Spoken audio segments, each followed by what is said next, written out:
Hi everyone, Denise here from the University of Sewing. This week we've got block number 3 in Granny's 1930 sampler, and this one is a bit of a treat and maybe a little bit of a challenge for you. We've got the Mariner's Compass, a classic block, beautifully done, and this time we get to do a little paper piecing.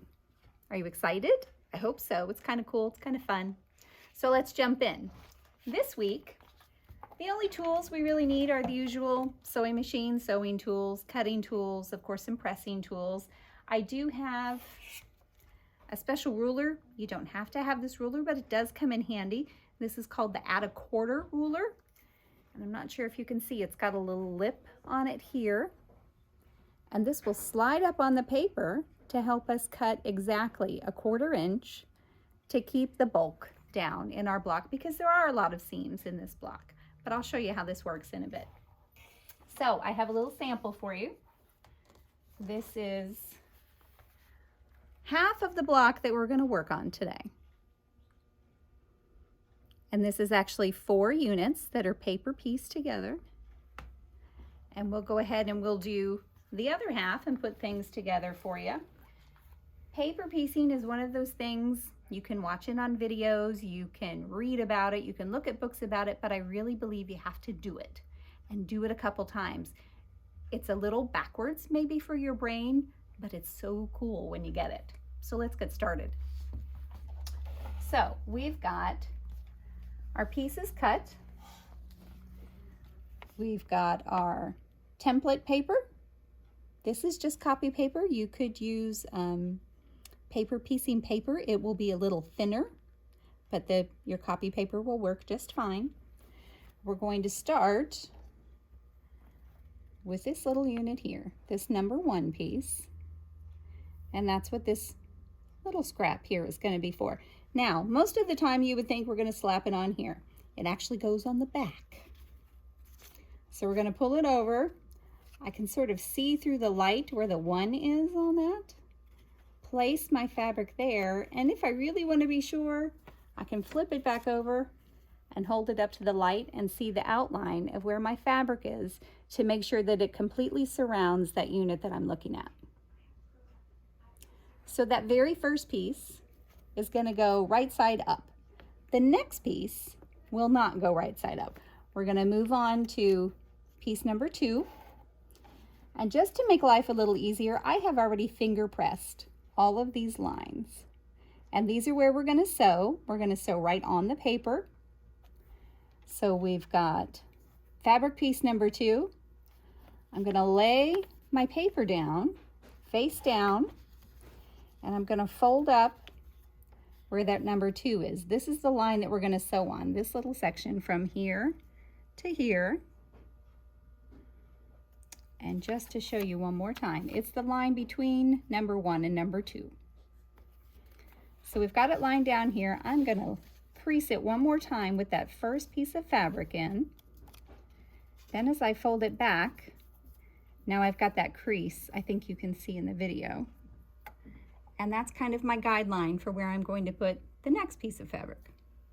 So this guy is going to go right sides together, and roughly 1/4 inch down from where I had that crease line. Now, if I want to make sure that this piece is going to cover that number 2 unit, I can flip this up and kind of eyeball it. And here you can see that this line comes out here, but my fabric ends here. Not a problem. I can adjust that. So much easier to do before you've actually stitched it. Flip it over again. Now you can see that this number 2 unit will be completely around the second piece of fabric that we've added. Now we get to sew it together. This is a little tricky. You could pin, you could glue.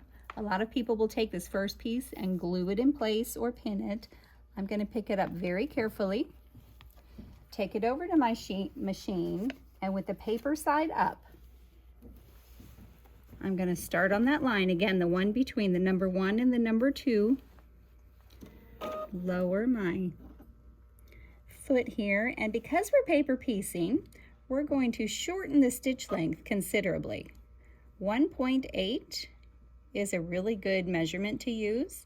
It makes a nice, tiny, secure stitch that will stay in place when we take all this paper off later. You'll notice I'm going to start a stitch or two before that line begins, and then I'm also going to end a stitch or two after.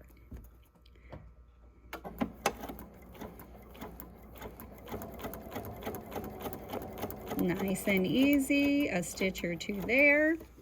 We'll cut our threads.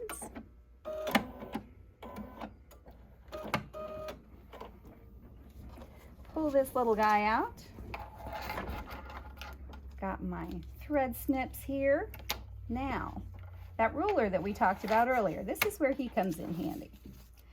Keep your paper here and flip the paper piece over that seam line that you just created. That lip on the ruler is going to line up right here against this paper.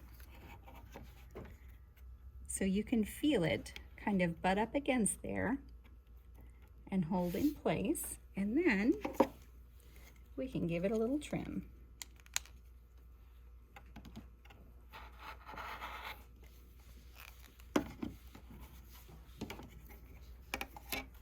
Turn it back over. Now, when we flip this guy over, we can finger press where we just sewed, and it looks a little strange because it's off the edge, but it's okay. This is one of those you kind of have to trust the process. So we're going to do it again for number 3. Flip it up here, finger press really tightly to put a little crease in that fabric. I've got my next piece of fabric here, and this guy's going to go here. And then we're going to flip up and see how close we are to where we want to be. Well, I think we can adjust that a little bit. Let's try that this way. Now you can tell this 3 unit, which is an odd shape, is going to be completely in that third piece of fabric that we're adding. So again, it's over to the sewing machine, very carefully, not moving this little guy. Paper up. And this time we're going on the line between the 3 and the 1 and the 2. A stitch or two before the line starts, just to secure things. All the way down the line with that nice small stitch. We'll trim those threads. Paper piecing is kind of like magic, I think. So let's flip this guy back, give it a haircut. It's not a super fast way of creating a block, but it is crazy accurate. The one issue I think people run into is where to place those pieces. And sometimes they're not happy with, how far it's covered, or maybe they've missed a spot. If you find you're doing that consistently, just cut those pieces a little larger and you'll be fine. Alrighty, now let's do number 4. We're going to flip this guy up. Nice crease one more time. Here's our fabric for this pretty number 4. And let's give it a test drive here and see how close we are to where we want to be. I think that looks pretty good. Let's add this on.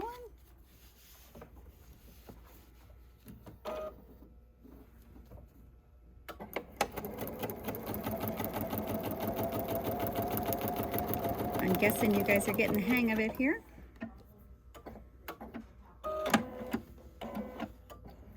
And we've just got one more piece to this unit. One more time. We'll snip those threads. Fold this back and just fold right along that line. It naturally wants to fold. Use our ruler.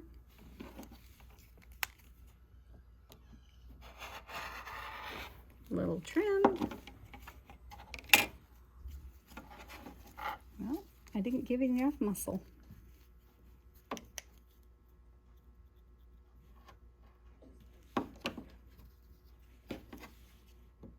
My be time for a new rotary blade.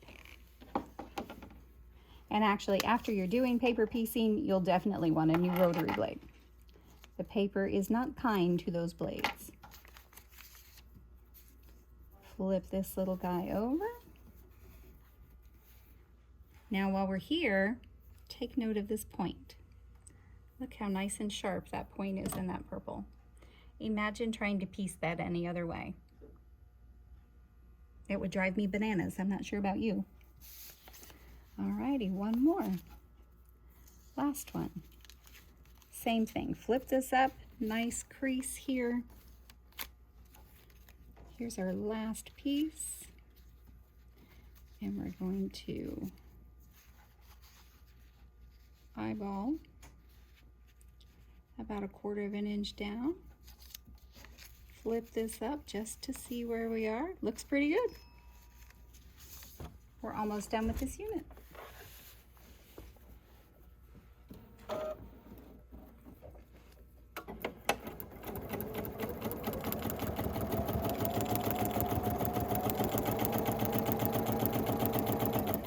Alrighty guys, now the cool part. Couple trims here.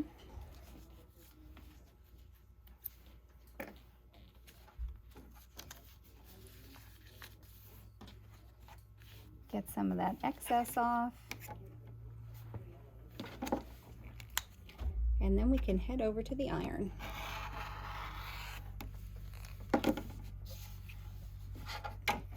Oops.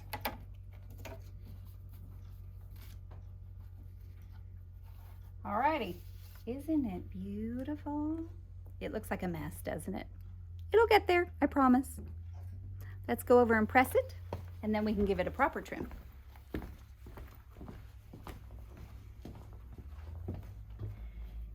Now, because you've got things cut maybe a little differently or sewn at funny angles, I don't like to press on this side to begin with. There's a lot of opportunity for stretching, and we don't want to do that.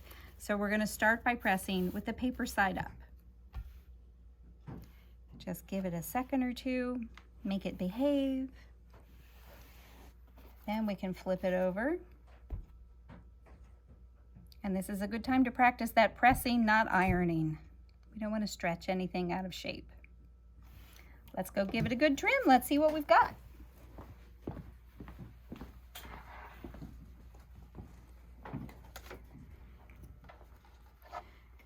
So our paper piece has a nice 1/4 inch seam allowance here, and we're going to trim to the edge of that. So again, using that add 1/4 ruler,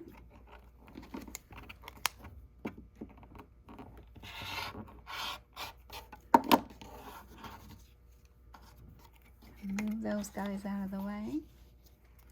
And this one, I'm actually going to trim to the line here, not to the edge of the paper.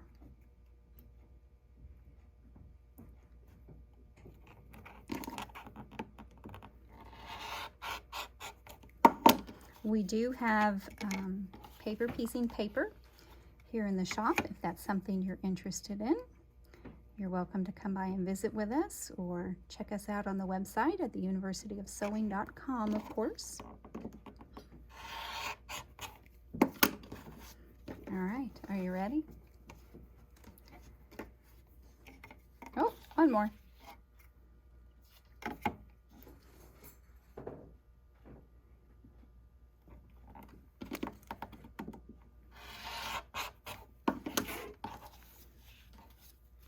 Ta-da!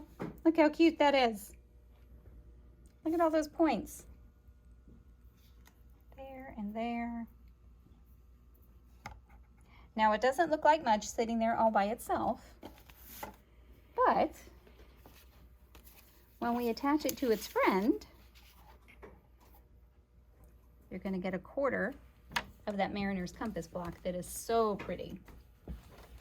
And some would say, you know, a little challenging. Maybe they wouldn't want to try it, but hopefully the paper piecing will encourage you. Try a little different technique. I think you'll be really pleased with the results. So let's sew these guys together. Now the trick here is to get the seams to match up. So we're going to flop them face to face, and then we're going to peek under.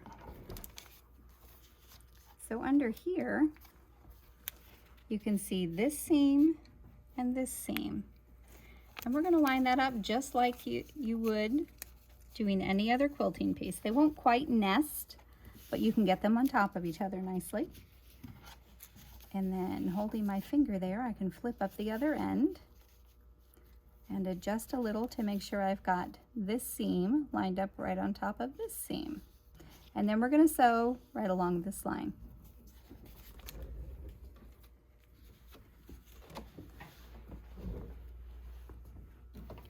Same thing.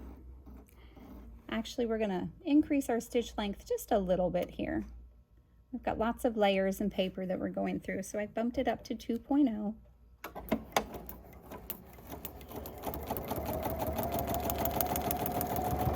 And I've just got the 1/4 inch foot on today, but you could do this with just about any foot that you've got handy. I do love the sound of that 880 machine. It just kind of hums. Alrighty, and now we'll trim this little thread and open this guy up and see how we've done. What do you think? Not bad.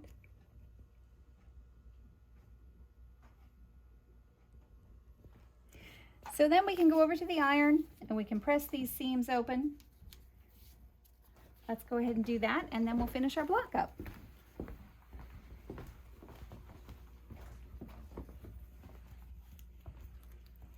There's a lot of bulk in here with all these layers and papers. The papers don't come off until the very end. It's just a way to stabilize your block while you're still playing with it.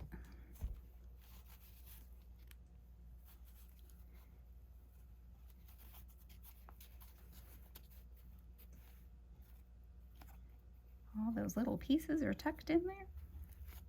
This would be a great time for one of those little irons, or maybe one of those silicone finger guards, depending on how clumsy you are. One more press on the top. We can trim off these dog ears, and we've got 2 more seams to go, and this guy is done.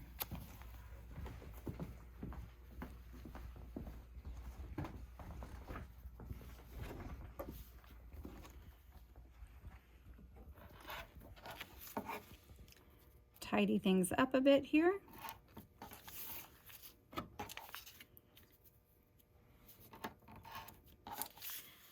Normally I like to have my cutting surface not quite so close to my machine, but with paper piecing, it's just such a back and forth that I do find it convenient to have it right here.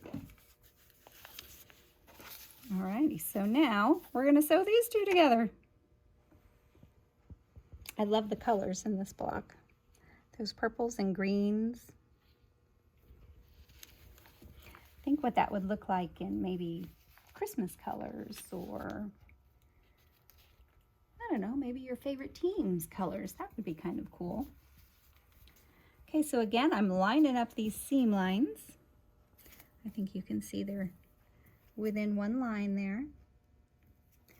And I'll just roll that down and then peek up here to make sure that we're lined up here. And I can adjust just a little if I need to.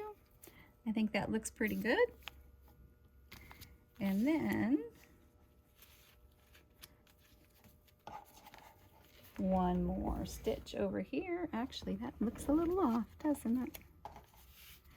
I think it moved on me. Let's try that again. Okay, that one looks all right. And that one looks okay. Let's try that. Still got that 2.0 stitch length. A nice sharp needle in the machine today. And just like your rotary cutter, you'll probably want to change that needle at the end of this project.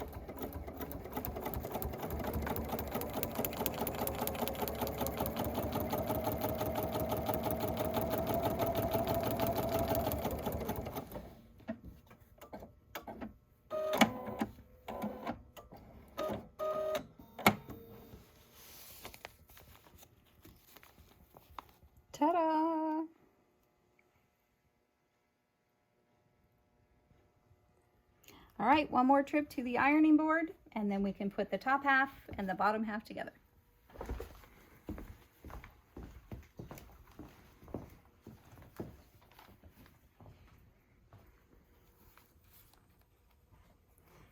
There are a bazillion paper piecing patterns and blocks out there, and they are so much fun to do, and the results can be really spectacular, I think.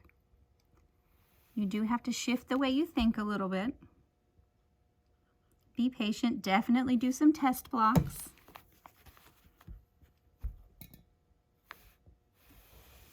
It's almost done.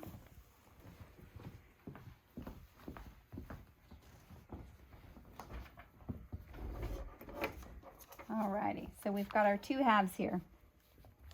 Look how pretty that's going to be. Those colors are so cool. We're going to do right sides together. And I'm going to peek at my seams here. Make sure things are lined up nice and straight.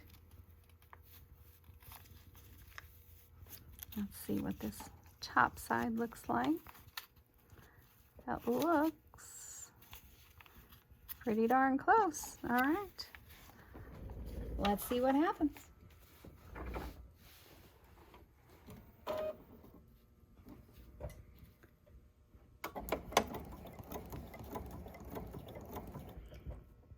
And the machine says, boy, you've got a lot under there. There we go. Stitching just straight on that line.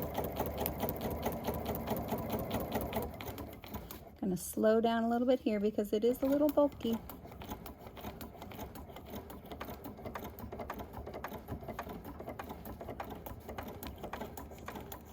Of course, these Berninas can handle anything we throw at them, I think.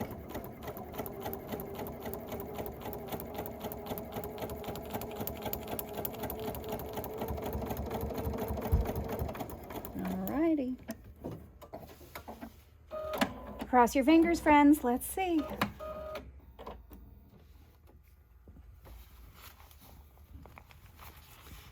I don't know about you, but I think it's pretty cool. The color and the texture that you get depending on the values that you choose in your fabrics, the lights and the darks, you can do so much with this block.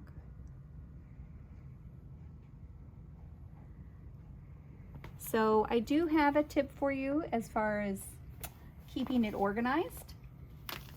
I suggest that you do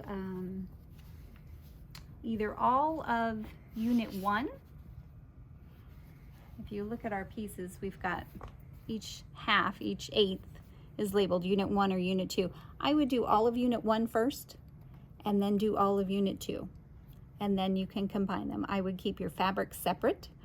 I had my test block that I made, I think, 3 of the wrong unit, so it won't work. But it's an easy fix. It's just about being a little purposeful in how you organize it.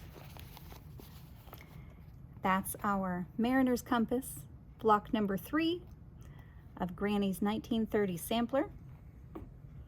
I hope you guys are having fun making these. I know I am. Next week, we've got a nice traditional Jacob's Ladder block. Should go really easily, I think. So start choosing your fabrics for that, and I'll see you next time. I'm Denise at the University of Sewing. Thanks again, everyone.